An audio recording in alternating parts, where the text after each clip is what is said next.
professor now. What's that? Professor. I got promoted. You got promoted. She's full professor now. Woohoo! She has studied a wide range of. She has a wide range of scholarly publications on presentations exploring a wide range of international economic factors covering countries from Europe to China. She's interested in many of the questions that are very present on the American political scene right now: international competition, economic inequality, trade agreements, economic integration, all elements that we have been talking about with respect to globalization and its global contents and design. Today she's going to give us her economist take on globalization. Please welcome Dr. Bouvet.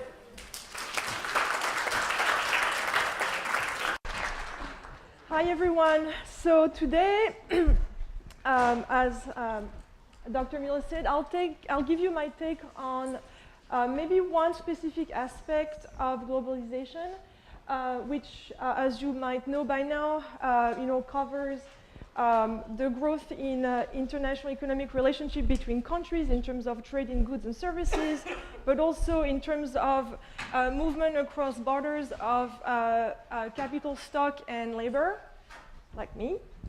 And also the increasing role that international organizations such as the World Trade Organization or the European Union can play in domestic policies, and increasing cultural homogeneity. So, like me, I got addicted to. Too loud? Okay. So, like me, I go back to France for Christmas, and I still have to go have a $6 Starbucks latte when I'm in Paris, which many people will probably think is pretty pathetic. So that's cultural homogeneity for you. Today I'm going to focus more on the first section of what globalization means. So it's basically the international trade component. And the reason why I decided to focus on that element is because over the last few years we've seen a decline in the public support for international trade. I mean, if you followed the last US presidential election campaign, you probably saw a lot of anti-trade rhetorics. Both, the main candidates opposed the Trans-Pacific Partnership Agreement. And so that erosion had started already during the Great Recession, so the last recession we had between 2007 and 2009. But you see that for example, for Republicans, it really coincided with the electoral campaign. And what's, so people are, very, reluctant to see the US get into more free trade agreement. Most people, when they're surveyed, such as those results done by the Pew Research Center, are very skeptical about the effect of free trade agreement on domestic wages and domestic jobs. Most people believe that if the US were to sign more free trade agreements with foreign countries, it would have a negative impact on wages and on job creation. And what's interesting is that when you survey economists or people who study international affairs, the vast majority, as you can see here, will basically be convinced that it's actually a good thing for the US to be involved in the global economy. So I was really, interested in figuring out how do you explain such a divide in people's opinion. So why do we have that economists like myself would be in favor of more integration, while the general public is clearly more skeptical. And one of the explanations I can come up with is that, economists, if you've taken some basic intro econ class, we like to compare costs and benefits, right? And the idea is, well, it's rational for you to do something as long as the benefit outweighs the cost, right? Does that ring a bell, anyone? Cost-benefit analysis, right? And the reason why it's hard for a policymaker to sell global trade to the public is because usually we can identify very easily the cost, but not so much the benefit. So for a lot of people, you can see the cost of trade. We'll talk about that in a second. But you have a tough time feeling what is it for you, what do you get from actually having a deeper economic connection between the US and foreign countries. So let me explain what I mean by that. So one thing that we teach in economics about the benefit from trade is that if you don't have to make all the stuff you need yourself, you'll tend to specialize. The same way we specialize as individuals in doing one or two jobs, right? I only teach economics. I guess I could probably teach some French, but you probably don't want me to teach you art or dance. That would probably not be looking pretty. So we specialize, and through that specialization, we achieve a better resource allocation. And if you have a better resource allocation, you end up with a bigger overall production. So by not trying to be self-sufficient as a country and specializing in what we're really good at making, such as what are we really good at making in the US? What do you think we're really good at making? Yes? Right. Any product that's technology intensive, like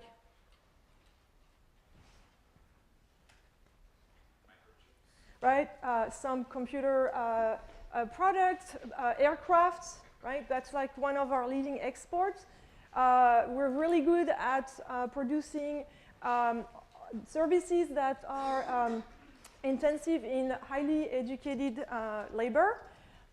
So if we focus on this type of production that have actually a high value added, we can, let other countries produce things that we're not so good at making. In the case of, for example, Europe, this economic interdependence was also a way to prevent more armed conflict between mostly France and Germany. Because if your two economies are intertwined and you go at war with the second country and you make their economy go down, and they're going to bring you down as well. Because if you trade with them, if their income level shrinks, they're not going to be able to buy as much from you, and that will affect your economy as well. So economic interdependence, is sometimes used as a way to achieve more peaceful outcome between countries. And we've seen that in many countries, and it's especially obvious for some developing countries, global trade has really helped increase income. So here I'm just giving you the case of China, where income level, and those are annual numbers, not monthly levels, annual numbers. The average income per capita in China in '85 was less than $300. And you fast forward 30 years later, and now their income level is close to $6,500. Okay, what that meant for a country like China, where a growth on average has averaged 10% a year. So 10% a year, if your economy grows that fast, roughly that means that it's doubling in size every 7 years. Every 7 years, your economy is twice as big as it used to be. That growth, which was really driven by exports initially, has lifted more than 500 million individuals out of poverty. Okay? So global trade has helped not just richer countries get richer, it helped also some developing countries really move into a middle income level status. Okay, now for us, what do we have? How do we benefit from trade? Well, we get new markets for our exporting firms, right? So again, think about Boeing selling aircraft or commercial aircraft. If they had to rely just on the US market of commercial airlines, they would probably not be producing even a third of all the aircraft that they manufacture every year. And the reason why it's important for us to have growing exports is because those industries that tend to use more technology and hire more skilled workers, they tend to pay higher wages. Right? On average, they pay 15% more than those who only serve the domestic market. So if Boeing gets more orders from Chinese airline companies or other foreign airlines, it's a boom for our domestic job market. Okay, so some economists, for example, have estimated that if you look at trade since World War II, as a result of the increase in the demand for domestic products, households in the US have seen their income level increase by roughly $10,000. So it's not insignificant. Okay, now for the consumers, the main benefit is coming in the form of, well, I guess I'll come to that later. So we have more markets and also access to cheaper inputs. So if you think, for example, about the North American Free Trade Agreement, NAFTA, which was signed in 1993, one thing that happened after NAFTA was signed between which countries? Which countries are part of the NAFTA agreement? The countries that are making North America. Yes? Right, Canada, the US, and Mexico. We've seen the US car manufacturer companies sending some of the assembly component of the production process down in Mexico, right? So that they can use cheaper unskilled labor in Mexico, and then those assembled cars are then shipped back into the US, right? And the benefit for us is that if it costs less for the firms to assemble those cars, they'll make us pay less for those same cars than if they were assembled completely inside the United States. So as a result, we have that many prices, right, have fallen since the 1990s, right? So for example, for clothes, you pay as much for your clothes today that you did in '86. Can I say the same thing about education? Right? Now, and what's the difference between education and clothes? Well, education is not a tradable goods, right? It's a service that until, at least until very recently, you have to be in the same classroom with the professor. So it's not as much impacted by globalization as the consumption of goods like clothing. And so you can see that there's some services or goods which have to be produced domestically, for which we haven't seen the same decrease in prices. Like medical care would be another example. It's a service that's still, obviously provided mostly domestically, and as you probably know, the prices for medical care have not come down. Okay, so cheaper stuff, and we also have more choice, right? You have more variety in terms of what you can wear. If you think about, next time you go grocery shopping and you look at the produce section of the grocery store, half of the fruit and vegetables that we enjoy in the winter comes from other countries, right? You want grape or cherries in the winter, it's not from California, it's coming from Chile, right? So that prevents you from only having apples, cabbage, and fruits you can really store for a long time as options for winter consumption. And then something that you probably don't think about is that we have more choice, lower prices, and the stuff we get is also of better quality. So here, as an illustration, I want to show you a graph I use in one of my international econ class, where it's comparing the quality of US and Japanese cars. And the way here we measure the quality is by looking at the number of defects per 100 cars. So the US, that's the solid line. The Japanese-made cars is the dashed line.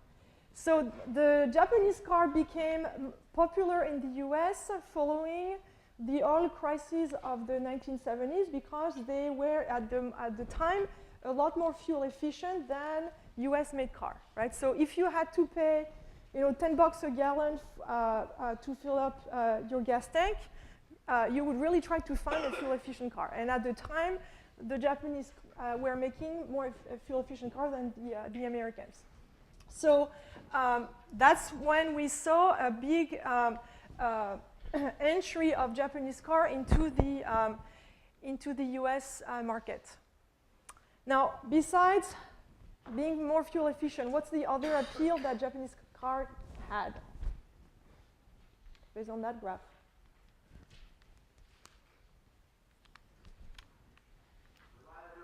Reliability, right? Fewer defects.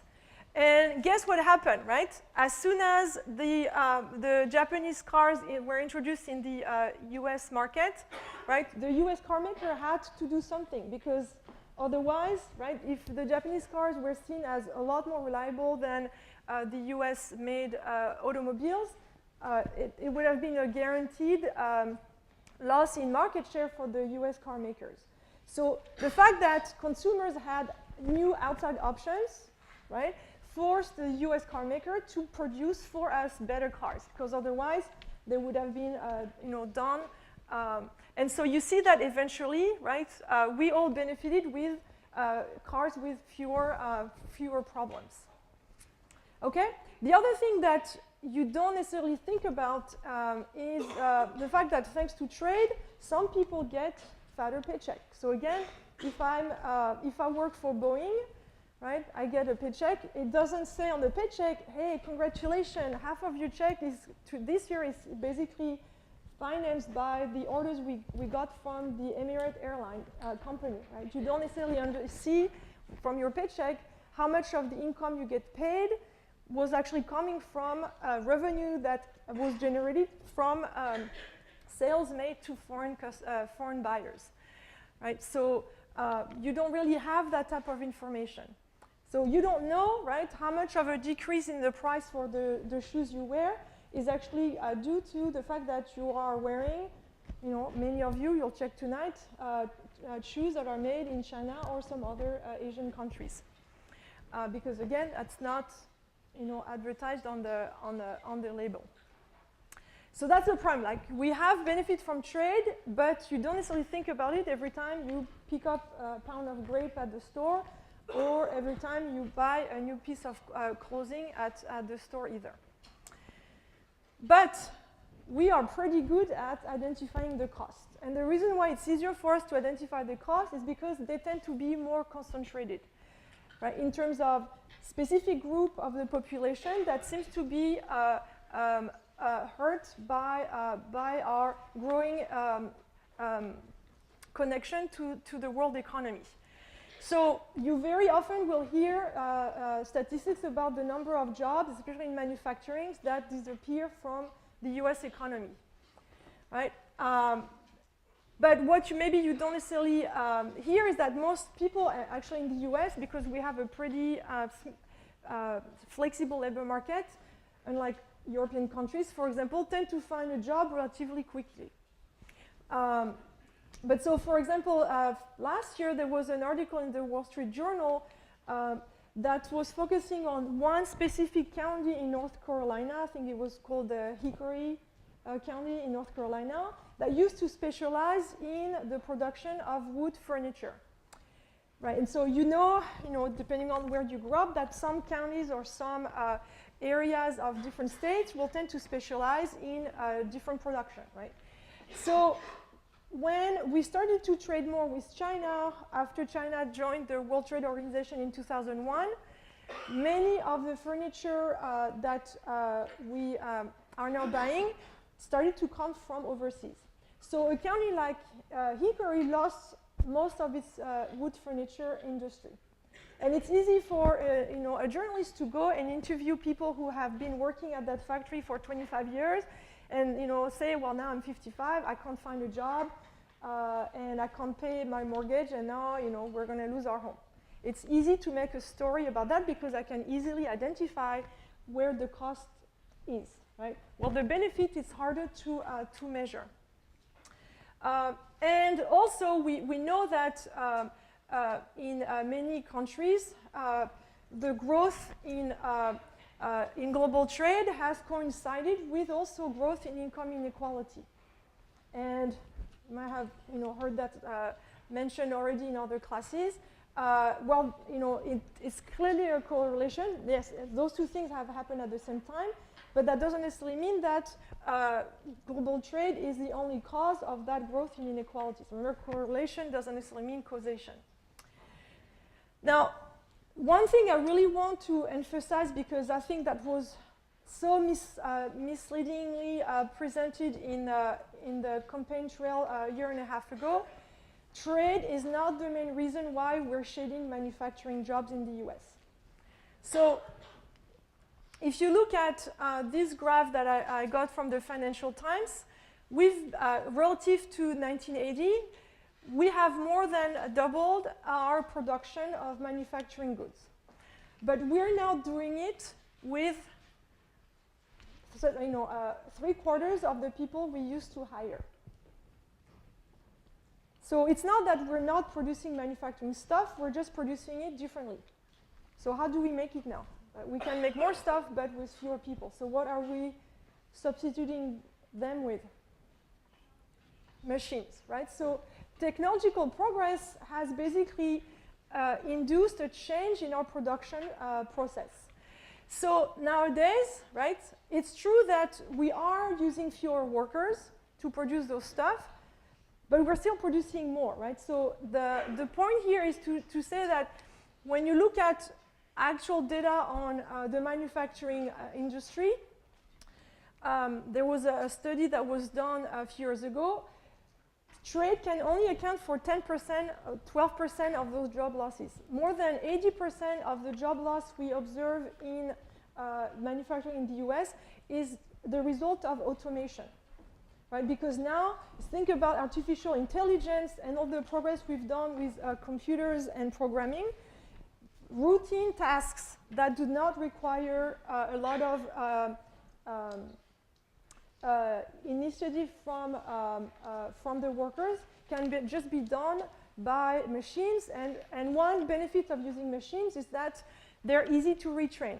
I want to switch, producing good A to good B. I just need to install a new software. Well, if I have to retrain a worker, it's obviously it would probably take a lot more time. Okay. So what I found very puzzling in the way, for example, Mr. Trump was talking about manufacturing in, last year, but I think he's still doing the same thing today, and he's not the only person doing that among our policymakers.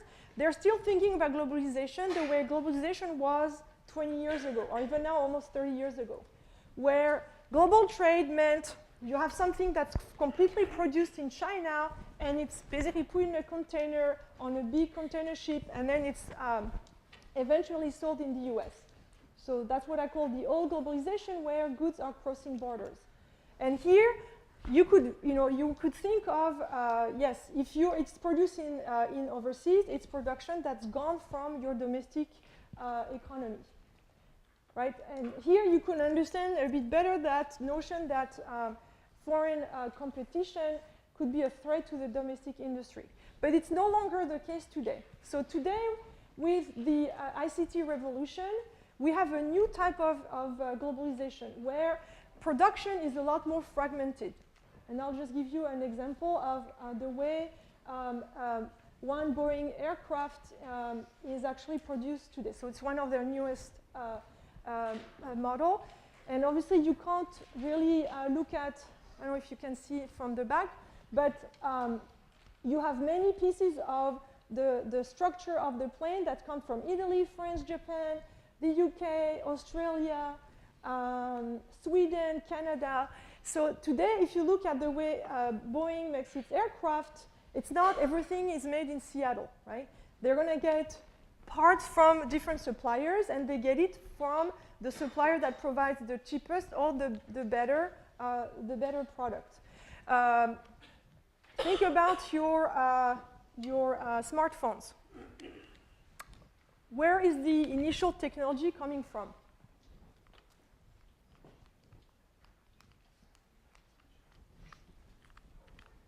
California, right? But where is it assembled today? China.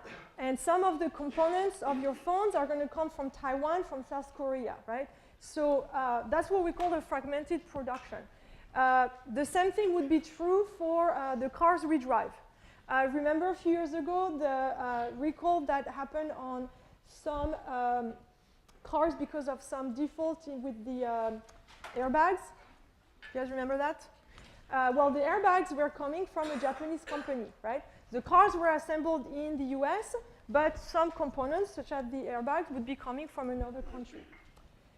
So what that means is that when you decide to basically limit trade, right, it's not like you're going to guarantee that the production will come back, because today only a fraction of the production of the assembly and the design is actually done domestically. We'll tend in the US to focus on the engineering, and the assembly might be done overseas, right?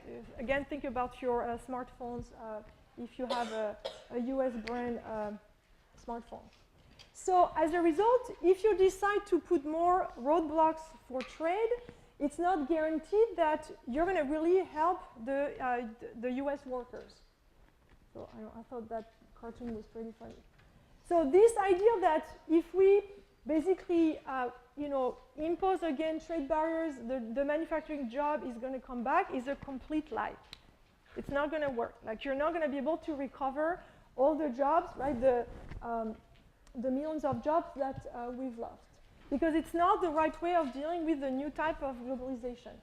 Today, with the global supply chain, if you put in place trade barriers, it's as if you were putting a wall inside, and not inside a factory, not between countries, because you're going to prevent the production process to go until the end. Okay, so if you try to prevent our domestic companies to do business with foreign companies in terms of getting parts or getting the assembly done, you're not going to bring back jobs for unskilled workers. You're going to basically bring back jobs for those guys, right? The one that are easy to reprogram. So TTP, that's the Trans-Pacific Partnership that was not signed at the end of last year between the US and a lot of countries in Latin America, Asia, and North America to promote free flows of goods and services. Okay, does that make sense? Do you have any questions on that? So automation is basically the main reasons why we're shedding manufacturing jobs, and putting trade barriers for global trade won't help. So in many cases, I firmly believe that protectionism is not the answer to help those people who are hurt by globalization. And again, if you look at the whole picture for the entire US economy, and you take into account not just the workers, but also the consumers, you realize that, again, we have more to lose than to gain from isolating ourselves from the rest of the world. So here it's some estimates that were done by actually a few economists regarding what would be the cost to the consumers to save a single job in a specific industry. So why do you think we lose as consumers if we put trade barriers? What is the main way that we as consumers get hurt if we don't have access as easily as before to those production done overseas? Yes? I think because other nations then pick up the slack and we get out of the loop of that trade. So eventually, yes. In terms of the free trade agreement, I'll come back to that. But if I ask just about the consumer for now. Yes, Ellie? You will have less variety, and the one we still have cost more. So I don't know if I'll have time, but my favorite example about how protection goes wrong is looking at the sugar policy we have in the US, and we have the same idiotic policy in Europe, where we try to protect few sugarcane growers, but as a result of that policy, in the US you pay twice the price for refined sugar than you would pay if you were in Canada or in Brazil. So anytime you buy something that's sweet, cereals, chocolate, all those type of things that are heavily loaded in sugar, you basically pay more because we protected one specific small industry that employs not even 1 million individuals. So the cost to the consumer is really measured here in terms of the increase in the prices we are charged for those goods and services, and the fact that in some cases the government pays subsidies and the taxpayer take the bill on that. So if you look at, for example, the clothing industry, those are millions. So the cost to the consumers a few years ago was around $21 billion. We were saving roughly 150,000 jobs. So if, again, you divide this number by this one, it's basically a cost per job saved of almost $140,000. Now, do you know what's the average income in the US today?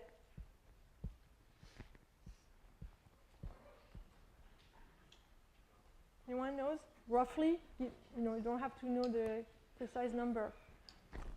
Do you think it's close to that number? Do you think it's bigger or smaller? A lot smaller, right? Closer to $55,000. Yeah, I know, right? So if you think about, right, the implication of those numbers, what would be a cheaper way of actually providing a way of supporting themselves to those workers which are displaced by trade?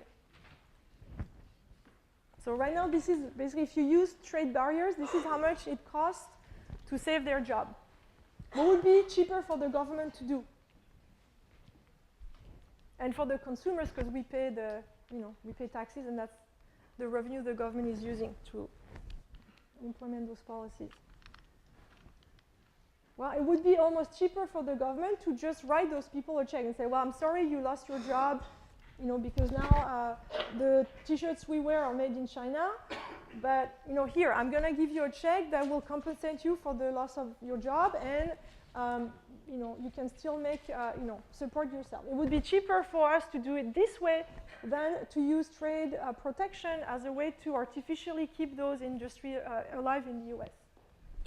Okay, so for this, I grew up in Europe, so when I do the sugar example, I use Nutella in one, Nutella addict. So if you buy a chocolate bar or Nutella next time you go shopping, check where it's made. And it's very likely that if you buy Nutella, so that was a few years ago, it's going to say made in Canada or made in Mexico. Okay? So I'm going to skip that for the sake of time. So trade protection, right? If your intent is to save jobs, right? Those jobs we're shedding in manufacturing, it's just a very inefficient way of doing it. It's non-transparent, and then it doesn't really go at the heart of the problem, which is that now we have a lot of people who do not have the skill level that firms are looking for. Okay?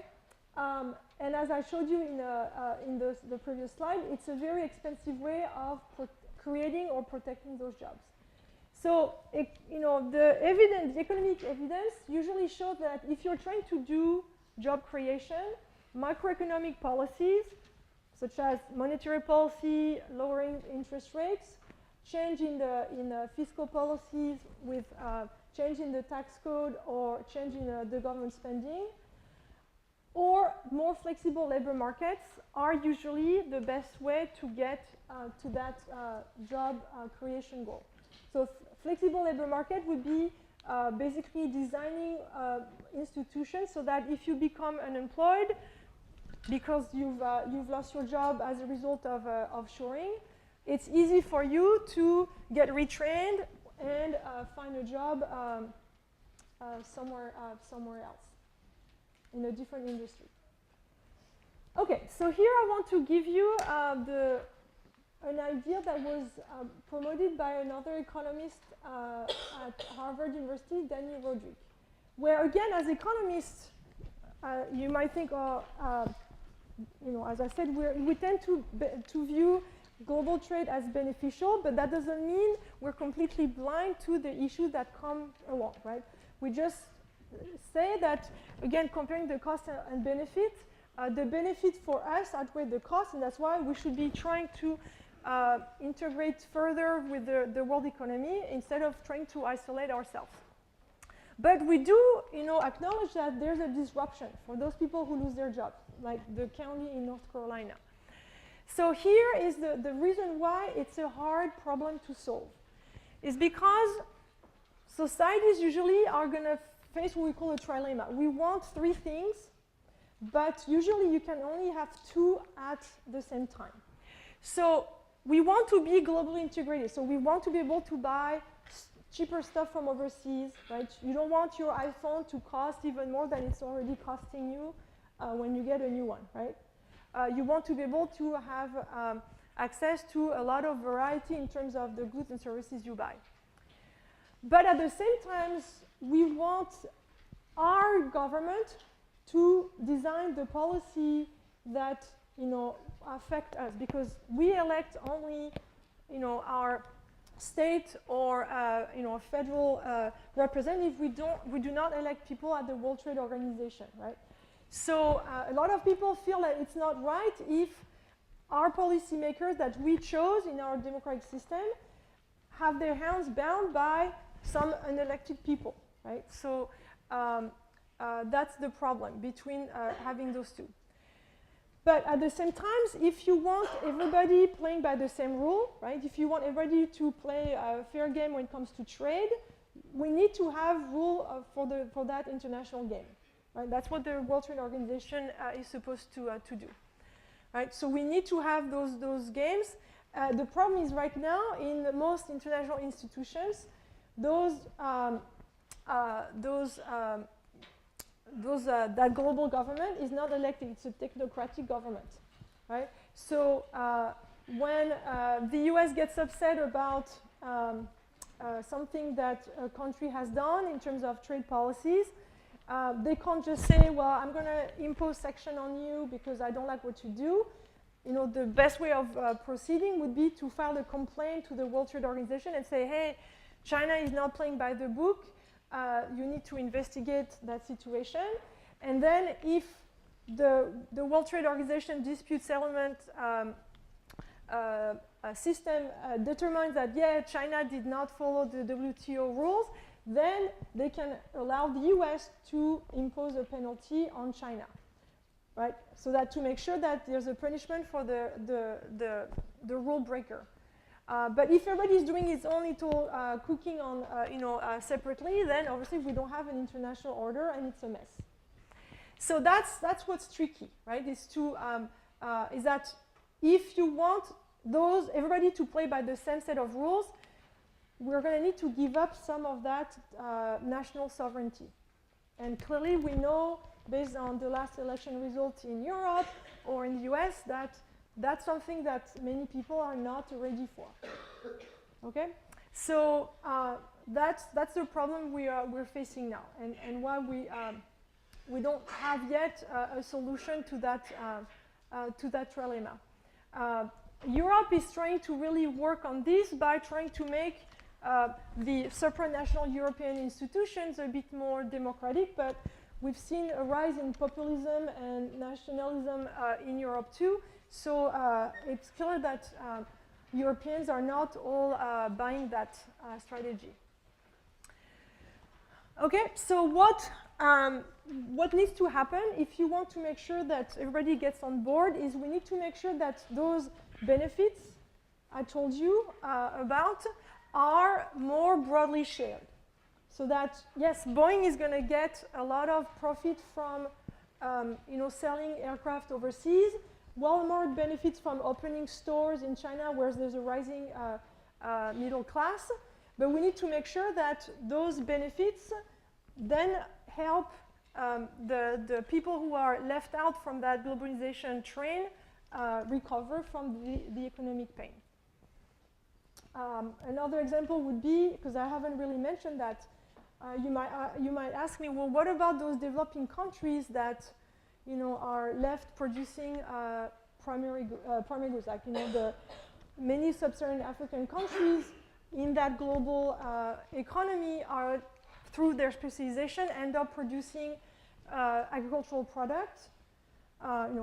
Think about Ivory Coast or Ghana, especially in cocoa, cotton, and what's the problem with that? So what could be an issue with having us, with the better technology, the more educated workers get all the high-tech production, and have other countries where the labor is not as educated basically remain specialized in the production of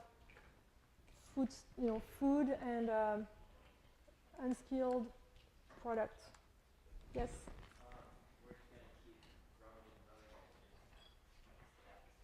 Right, the value added, right, that they're producing is a lot lower, right? And another issue they're facing is that if you think about the price of a car or the price of a computer, and you compare the price of crude oil or the price of coffee beans, right, you'll see that the market for coffee beans or crude oil is a lot more volatile, right? The price of cars and computers, it goes up, sometimes a bit down, but the trend is pretty smooth. So think about what would happen in our economy if our main exports value was doing this. It would really put our economy on a roller coasters, and that's what many of those countries are facing now. What could we do to help them? Well, the first thing we could do is to scrap in Europe and in the US our agricultural policies, which tends to be very protective. Right? If you remember the graph I showed you earlier, for every job we save in agriculture, there's a big cost to the domestic consumers, and it comes in the form of high trade protection. So in the US, so again, I go back to my sugar example, the 85% of the sugar we consume in the US come from domestic sources, even though Brazil, right, is the leading producer of cane sugar, and they're a lot better at making sugar than we are. So if we were to give up that protection, we would help a country like Brazil have access to our sugar-thirsty consumers, and that would basically be a bonus for their own farmers.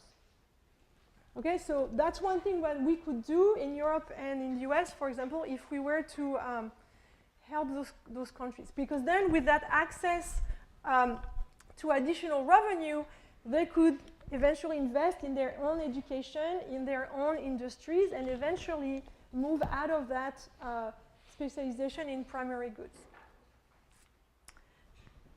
Okay, in time?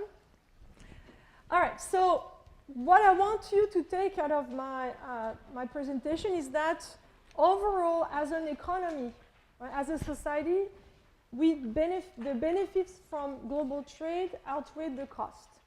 Right? The problem we're dealing with is that it's harder for us to identify the benefits, and we have an easier way of identifying the cost. I think also the problem is that the supporters for global trade, that could be in the policy arena, in think tanks, or even in academia, we might have basically underestimated a few things. The fact that big slices of our society would feel left behind, because we keep telling them, but don't worry, the benefit outweigh the cost. Eventually, you will see your share of those benefits. But because we never follow through with the right type of policies, those benefits are not necessarily always spread throughout the rest of the economy. And I think, and we've seen that in the recent election again. I'm a very convinced European, so I strongly believe that the European Union is a project worth continuing. But a lot of my fellow EU citizens are pretty skeptical about that and feel like nationalism is a pretty attractive alternative. So what I would suggest we do as a country is, instead of bashing trade, because it's always easy to blame the outsiders for problem we have, we should try to do more domestically to help the countries that are left out from the global trend. Right? The unskilled workers in the US, that might face hardship because of offshoring. And we need to do more to basically give all those international institutions a more democratic legitimacy. The EU is really having issues with that. But at the end of the day, right, I think the solution is more that we should try to improve globalization instead of reversing it back to, autarky or isolationism. All right, and that's it for today. Thank you.